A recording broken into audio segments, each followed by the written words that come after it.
অধ্যায় ৪ বাংলাদেশের ভূ-রাজনৈতিক অবস্থানগত গুরুত্ব। বাংলাদেশ দক্ষিণ এশিয়ার একটি উল্লেখযোগ্য দেশ। বর্তমানে এই উপমহাদেশের সার্বিক পরিস্থিতি পর্যালোচনা করে মার্কিন সাংবাদিক উইলিয়াম রুরোজ দি ক্রিটিক্যাল মাস বইয়ে মন্তব্য করেছেন, এই উপমহাদেশ হচ্ছে পৃথিবীর সবচেয়ে উত্তপ্ত অঞ্চল। এই পর্যালোচনায় নিশ্চয়ই কেউ বাংলাদেশকে উপমহাদেশের বাইরে কোনো ভিনদেশী দেশ হিসেবে চিহ্নিত করবেন না।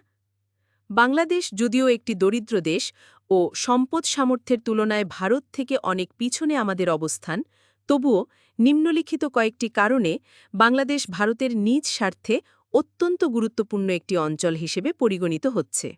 ক আমাদের পার্শ্ববর্তী রাষ্ট্র ভারত আমাদের সরাসরি প্রতিপক্ষ না হতে পারে, কিন্তু সে যে চীন ও পাকিস্তানের প্রতিবন্ধভাবাপন্ন নয় তা সকলের নিকটই স্পষ্ট।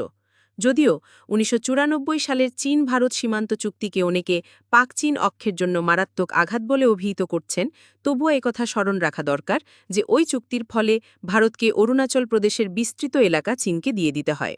এছাড়া চীনা নেতা লি পেং দ্বিত্বহীন কণ্ঠে ঘোষণা করেন যে ভারতের সাথে চুক্তির বিনিময়ে চীন তার পুরনো বন্ধুদের বিসর্জন দেবে না।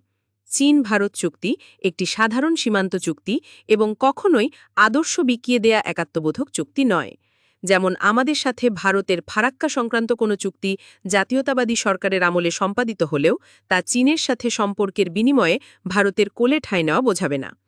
১৯৬২ সালের চীন-ভারত যুদ্ধ, ১৯৬৫ ও ৭১ সালের পাক-ভারত যুদ্ধের সময় তদানীন্তন পূর্ব পাকিস্তানের ভৌগোলিক গুরুত্ব চীন, ভারত ও পাকিস্তানের নিকট কতটুকু গুরুত্বপূর্ণ ছিল তা বুঝতে হলে আমাদের এ অঞ্চলের ভারতীয় অবস্থান ও তার মাঝে বাংলাদেশের অবস্থান ভালোভাবে লক্ষ্য করতে হবে।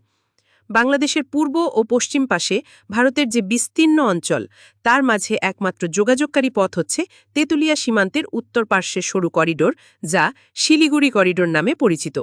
কাজেই যে কোনোরূপ চীন-ভারত সম্ভাব্য সংঘর্ষে চীনের প্রথম লক্ষ্য হবে শিলিগুড়ি করিডোর বরাবর আক্রমণ চালিয়ে বাংলাদেশের তেঁতুলিয়া সীমান্ত পর্যন্ত একটি পথ দখল করে দৃঢ়ভাবে প্রতিরক্ষা ব্যূহ রচনা করা, যাতে পশ্চিমাঞ্চল হতে কোনো প্রকার গোলাবারুদ ও রসদপত্র পূর্বাঞ্চলে যেতে না পারে।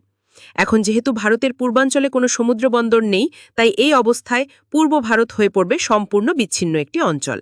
এই পরিস্থিতির আলোকে ভারত বাংলাদেশকে একমাত্র ট্রানজিট রুট হিসেবে বিবেচনা করে আসছে এবং চট্টগ্রাম বন্দরের মাধ্যমে রসদপত্র পরিবহনের প্রস্তাবও রাখতে বাধ্য হচ্ছে।